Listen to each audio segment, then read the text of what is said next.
ਬਈ ਦਰਦ ਹੋਈ ਸੀ, ਇੰਨੀ ਸ਼ਦੀਦ ਦਰਦ ਹੋਈ ਸੀ। ਮੈਂ ਨਾਲ ਦੀ ਬਾਜੀ ਦੇ ਘਰ ਗਈ ਹਾਂ, ਉੱਥੇ ਡਿੱਗ ਗਈ। ਇਹਨਾਂ ਨੇ ਚੁੱਕ ਕੇ ਮੈਨੂੰ ਹਸਪੀਟਲ ਲੈ ਕੇ ਗਏ ਨੇ। ਬਹੁਤ ਜ਼ਿਆਦਾ ਹਾਲਤ ਖ਼ਰਾਬ ਸੀ, ਪੈਸੇ ਵੀ ਨਹੀਂ ਸੀ ਜਿਹੜਾ ਅਸੀਂ ਪ੍ਰਾਈਵੇਟ ਚਲੇ ਜਾਂਦੇ ਜਾਂ ਕਿਤੇ ਚਲੇ ਜਾਂਦੇ। ਬਈ ਗਰੀਬ ਲੋਕ ਹੀ ਆ, ਮਜ਼ਦੂਰੀ ਕਰਨੇ ਆ, ਕਿਰਾਏ 'ਤੇ ਰਹਿੰਦੇ ਹਾਂ ਅਸੀਂ। ਮੇਰੇ ਹਮਸਾਏ ਨੇ ਇਹ ਕੰਮ ਹਸਪੀਟਲ ਚੁੱਕ ਕੇ ਲੈ ਕੇ ਗਏ ਨੇ। ਮੀਆਂ ਮੇਰੇ ਮਜ਼ਦੂਰੀ ਕਰਦੇ ਨੇ।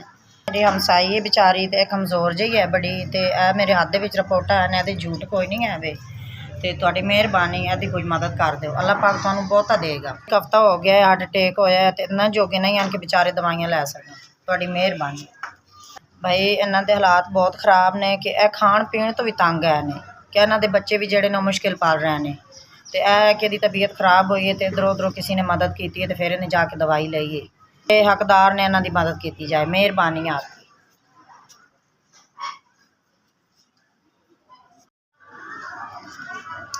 ਮਿਹਰਬਾਨੀ ਤੁਹਾਡੀ, ਤੁਸੀਂ ਮੇਰੀ ਹੈਲਪ ਕੀਤੀ ਹੈ।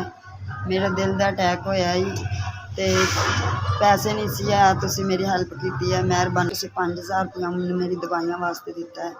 ਤੁਹਾਡੀ ਮਿਹरबानी, खुश रखे, आबाद रखे अल्लाह पाक।